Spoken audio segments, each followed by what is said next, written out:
வணக்கம். இன்றைய சிறப்பு கற்க கசடர நிகழ்ச்சிக்கு உங்களை வரவேற்கிறோம். +2 தேர்வு முடிவுகள் வெளியாகி மாணவர்கள் தங்களுக்கு பொருத்தமான துறைகளை தேர்வு செய்வது பற்றி ஆலோசித்து வரும் நிலையில் பொறியியலில் மெக்கானிக்கல் மற்றும் மெக்கட்ரானிக்ஸ் படிப்புகளை தேர்வு செய்யலாமா என்பது குறித்து இன்றைய நிகழ்ச்சியில் விரிவாக பார்க்க உள்ளோம். மெக்கானிக்கல் மற்றும் மெக்கட்ரானிக்ஸ் துறைகளுக்கான எதிர்காலம் எப்படி உள்ளது என்பன போன்ற மாணவர்களின் பல சந்தேகங்களுக்கு பதிலளிப்பதற்காக நமது அரங்கத்தில் காத்திருக்கிறார் கல்வி ஆலோசகர் திரு ஜெயபிரகாஷ் காந்தி. நேயர்களும் மாணவர்களும் தொலைபேசியில் தொடர்பு கொண்டு தங்களுக்கு உள்ள சந்தேகங்களை கேட்டு தெரிந்து கொள்ளலாம். ஜெயபிரகாஷ் காந்தி, முதலில் ஒரு அடிப்படையான கேள்வி. இந்த மெக்கானிக்கல் படிப்புக்கும் மெக்கட்ரானிக்ஸ் படிப்புக்கும் இடையில் இருக்கும் வித்தியாசம் என்ன? Sir, mechanical and mechatronics, mechanical வந்து நம்ம வந்து மிஷின் பற்றி படிக்கிறது, மிஷின்ல design, development, technical details. Mechatronics mechanical and electronics, அதாவது ரொபோட்டிக்ஸ், ஆட்டோமேஷன் பற்றி படிக்கிறது சார். மெக்கட்ரானிக்ஸ் வந்து very narrow specialised programme. But students mechatronics எடுக்கணும் அப்படின்னா நிஜமாவே they should have lot of interest in both mechanical and electronics. And அடுத்தது வந்து choose a right college. ஏன்னா மெக்கட்ரானிக்ஸ்ங்கிறது லிமிடெட் காலேஜஸ்ல தான் நம்ம தமிழ்நாட்டில் கொடுக்குறாங்க. அந்த ஹையர் ஸ்டடீஸ் வந்து ஆப்ஷன்ஸ் இந்தியாவிலேயே பண்ணோம் அப்படின்னா அவங்களுக்கு கொஞ்சம் டிஃபிகல்ட்டி இருக்கு. பிகாஸ் நாளைக்கு வந்து ஹையர் ஸ்டடீஸ் அவங்க கேட் எக்ஸாம் எழுதணும், எம்இ எம்டெக் வந்து ஸ்பெஷலைஸ்ட் மெக்கட்ரானிக்ஸ் ரொபோட்டிக்ஸ் பண்ணா நம்மளுடைய கேட் எக்ஸாம்ல மெக்கட்ரானிக்ஸ் சப்ஜெக்ட் கிடையாது sir. they have to write different mechanical or electronics instrumentation. So அதெல்லாம் மனசில் வச்சு தான் எடுக்கணும். ஸோ வந்து மெயின் பார்த்தீங்கன்னா mechanical is always a prime field.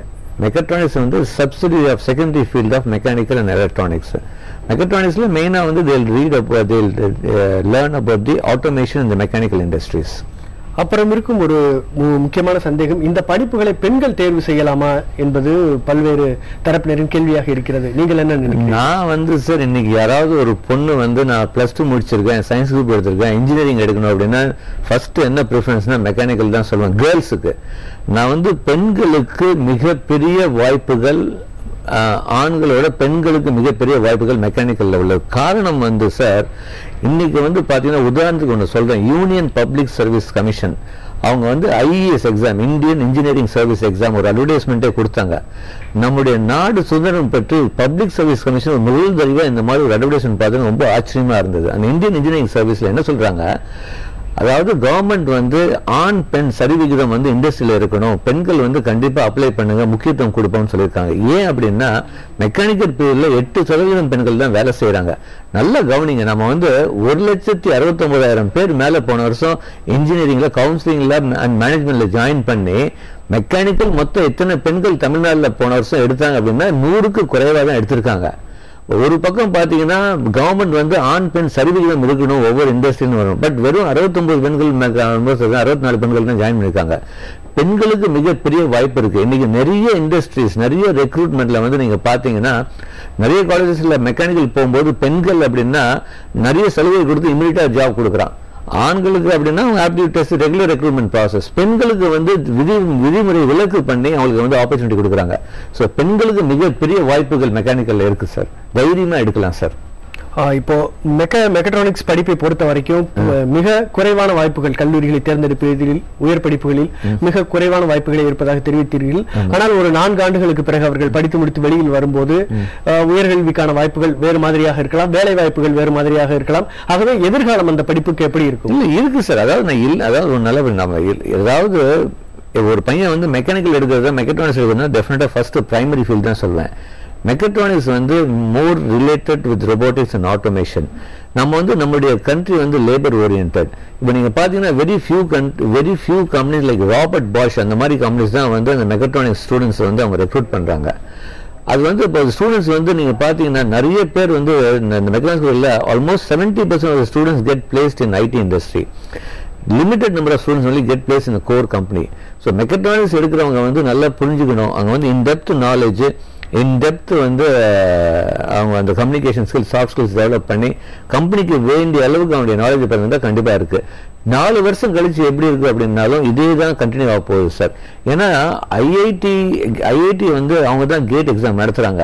இது வரைக்கும் அவங்க எந்த ஒரு இன்ஃபர்மேஷன் கொடுக்கல. மெக்கட்ரானிக்ஸும் ஒரு சப்ஜெக்டா எடுத்துட்டு வரவொன்னு இது வரைக்கும் அவங்க எந்த 10 வருஷமா கேட்டுட்டு இருக்காங்க. இது வரைக்கும் அவங்க வந்து இன்னும் அதை ஆட் பண்ணல சார். அவங்க adding only the primary field.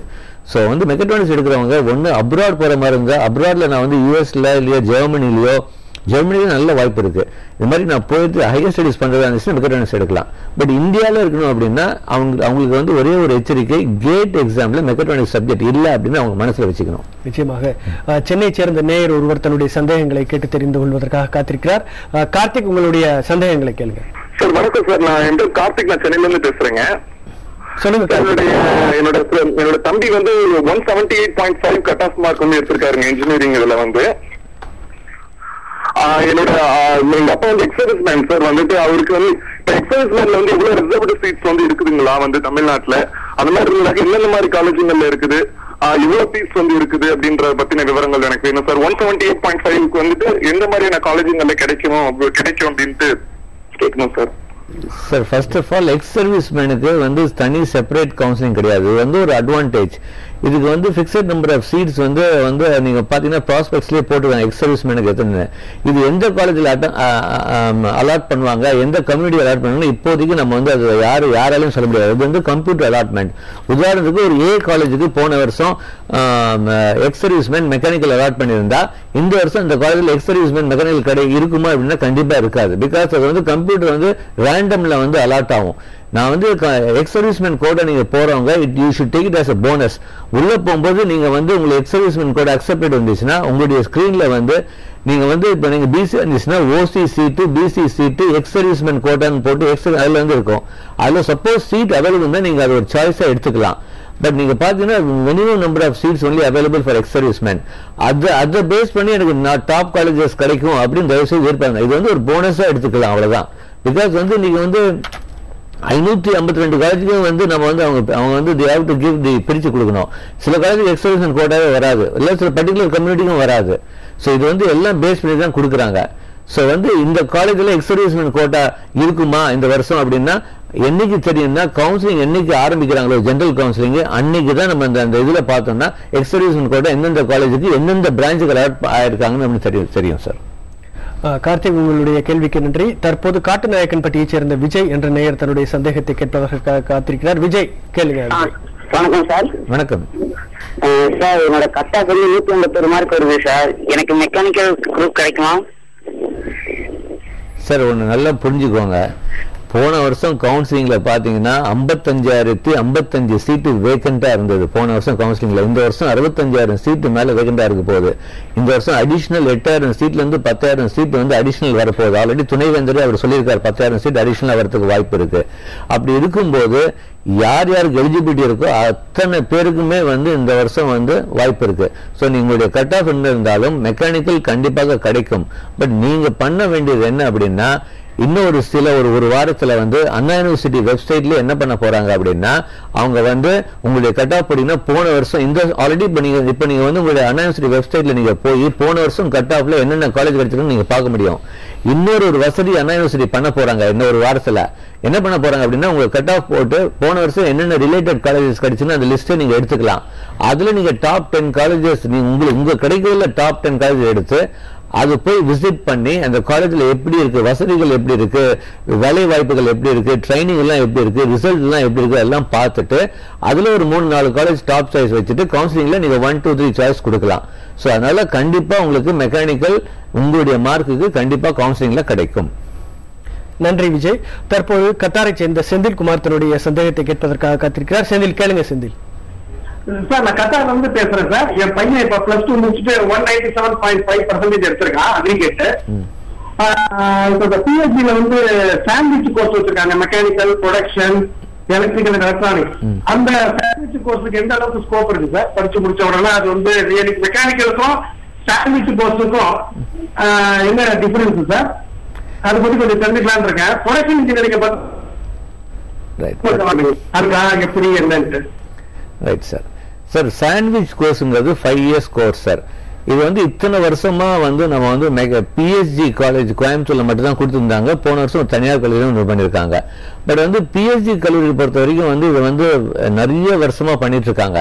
இது வந்து சாண்ட்விச் கோர்ஸ் அப்படிங்கிறது வந்து இப்ப வந்து 4 இயர்ஸ்க்கும் 5 இயர்ஸ் சாண்ட்விச் கோர்ஸ் என்ன வித்தியாசம் அப்படின்னா இப்போ 4 இயர்ஸ் கோர்ஸ்ல நீங்க வந்து பிராக்டிகல் சப்ஜெக்ட் வந்து காலேஜ்லயே லேப்ல பண்ணுவீங்க.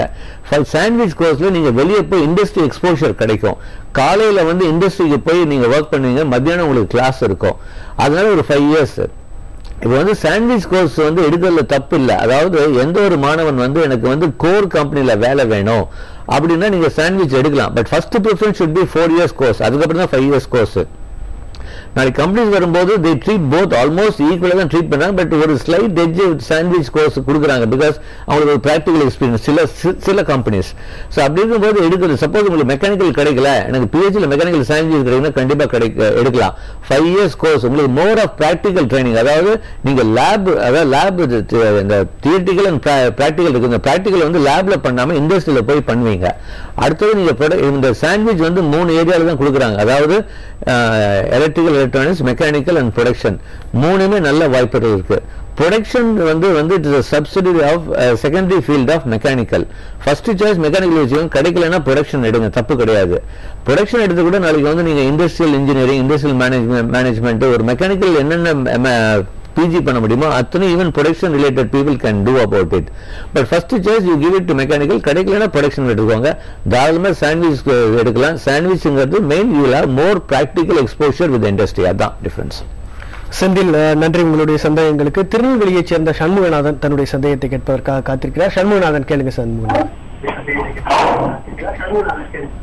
ஹலோ, கேளுங்க சார்.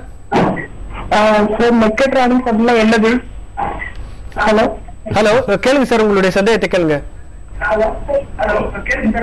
சார் மெக்கட்ரானிக்ஸ் வந்து புதுவா படிப்பா இருக்கிறது என்னதுன்னு நம்ம தெரிஞ்சுக்கலாமா? கண்டிப்பா, இது வந்து புதிய படிப்பு இல்லைங்க, நிறைய வருஷமா இருக்குங்க. அதாவது மெக்கானிக்கல் அண்ட் எலக்ட்ரானிக்ஸ் ரெண்டுமே கம்பைன் பண்றது மெக்கட்ரானிக்ஸ்ங்கிறது. அது மெயினா வந்து நீங்க வந்து ரோபோட்டிக் ஆட்டோமேஷன் பத்தி படிக்கிறது, ரோபோட்டிக் இன்ஜினியர். இப்போ நீங்க பாத்தீங்கன்னா இதே வந்து கொஞ்சம் சிலபஸ் சேஞ்ச் பண்ணி பிஎஸ்சி டெக்ல ரோபோட்டிக் இன்ஜினியரிங் கூட வந்து ஆஃபர் பண்றாங்க, போன வருஷத்துல இருந்து ஆரம்பிச்சிருக்காங்க. ஸோ வந்து மெயினா வந்து it's again subsidy of mechanical and electronic field. More of automation பத்தி படிக்கிறது ஒரு ஃபீல்ட்ல. இன்னும் கொஞ்சம் உங்களுக்கு புரிய வைக்கணும், உங்களுக்கு அதாவது ஒரு லேமேன், ஒரு ஆர்டினரி பர்சன்னா, உதாரணத்துக்கு ஒரு காலத்துல 10 வருஷம் முன்னாடி பெட்ரோல் போடணும்னா இப்ப வந்து 10 லிட்டர் அப்படின்னா கரெக்டா அந்த 10 லிட்டர் வந்து அவன் பார்த்துட்டே இருப்பான், கரெக்டா இருப்பான். இப்பெல்லாம் அப்படி கிடையாது. நீங்க பெட்ரோல் பங்க்ல போனா என்ன பண்ணீங்க, எலக்ட்ரானிக் பட்டன், ஒரு 100 ரூபாய்க்கு வேணுமா 100 ரூபாய் போட்டா ஆட்டோமேட்டிக்கா கட் ஆயிடுது. அப்போ வந்து இந்த மெக்கட்ரானிக்ஸ் அங்க அப்ளை ஆகுது. அதாவது to bring automation in mechanical field, அதுதான் வந்து மெக்கட்ரானிக்ஸ். அமஞ்சிக்கரையைச் சேர்ந்த ஒரு நேயர் தன்னுடைய சந்தேகத்தை கேட்பதற்காக காத்திருக்கிறார். உங்களுடைய சந்தேகத்தை கேளுங்க சார். ஹலோ சார், நாங்க அமஞ்சிக்கரையிலிருந்து பேசுறோம் சார். கேளுங்க சார். என் பையன் வந்து ரொம்ப மார்க் வந்து ரொம்ப கம்மியா வாங்கியிருக்காங்க. 550 மார்க் தான் வாங்கியிருக்காங்க. அதுக்கு என்ன படிக்கலாம் சார்? இந்த காலேஜ்லயே அந்த சீட் என்ன படிக்கணும், தொடர்ந்து என்ன பண்றது சார்? அதாவது நீங்க வந்து இன்ஜினியரிங் நீங்க படிக்கணும் அப்படின்னா கவர்மெண்ட் வந்து இந்த மினிமம் எலிஜிபிலிட்டி வச்சிருக்காங்க. அந்த மார்க் உங்களுக்கு கண்டிப்பா கிடையாது, ஏன்னா மார்க் ரொம்ப கம்மியா இருக்கு. இல்ல அப்படிதான் படிக்கணும் அப்படின்னா ஒண்ணு நீங்க வந்து என்ன பண்ணலாம் அப்படின்னா டிப்ளமோ, அதாவது டிப்ளமோல செகண்ட் இயர் லேட்டரல் என்ட்ரி மூலமா கூட நீங்க வரலாம். இல்ல எனக்கு வந்து இன்ஜினியரிங் வேணாம் அப்படின்னா நிறைய வாய்ப்புகளுக்கு நீங்க ஹோட்டல் மேனேஜ்மெண்ட் பண்ணலாம். இல்ல வந்து BSc computer science, BCA science குரூப்ல வந்து நீங்க வரலாம். பிஎஸ்சியில் மாஸ் கம்யூனிகேஷன், ஜேர்னலிசம், எவ்வளவோ கோர்சஸ் இருக்கு. அதாவது இன்ஜினியரிங் மட்டும்தான் வந்து வாழ்க்கையே கிடையாது. நீங்க வந்து தாராளமா நீங்க டைவர்ட் ஆகலாம். ஈவன் இங்கிலீஷ் லிட்ரேச்சர், தமிழ் எல்லாமே படிக்கலாம். ஸோ மார்க் கம்மியானது லைஃப், இதுதான் வந்து இனிஷியல் ஸ்டேஜ். நல்லா என்கரேஜ் பண்ணுங்க. ஓகே, மார்க் கம்மியா வாங்கியிருக்கான், எந்த கவலைப்படாம மற்ற இதுக்கும் போயிட்டு அவன் திரும்பி டைவர்ட் ஆகிக்கலாம். இப்ப நீங்க வந்து பிஏ முடிச்சுட்டு எம்பிஏ பண்றாங்க நிறைய பேர். நீங்க என்ன பண்ணுங்க, மார்க் இல்லையா இன்ஜினியரிங்க்கு, நீங்க வந்து பிஏ மாதிரி பண்ணிட்டு பிஎஸ்சி மாதிரி பண்ணிட்டு அதுக்கப்புறம் எம்பிஏக்கு வாங்க, தப்பே கிடையாது. ஸோ கவலைப்பட இல்லை. அப்படி அவங்க டெக்னிக்கலா தான் பண்ண அப்படின்னா 10th மார்க் வச்சு கூட நீங்க வந்து ஃபர்ஸ்ட் இயர் திரும்பி டிப்ளமோ ஜாயின் பண்ண 2 வருஷம் போனாலும் பரவாயில்ல. இல்ல லேட்டரல் என்ட்ரில ஜாயின் பண்ணிட்டு நீங்க வந்து திரும்பி டிப்ளமோ இன்ஜினியரிங் சைட்ல வர முடியும். அதாவது இப்போது உயர்கல்வியை பொறுத்தவரை இந்த 2 துறைகளிலும் எப்படி வாய்ப்பு இருக்கிறது, இதில் நல்ல கல்லூரிகளை தேர்வு செய்வது எப்படி போன்ற விவகாரங்களை பற்றி ஒரு சிறிய இடைவேளைக்கு பிறகு பேசலாம். சிறிய இடைவேளைக்கு பிறகு கற்க கசடர நிகழ்ச்சி தொடரும்.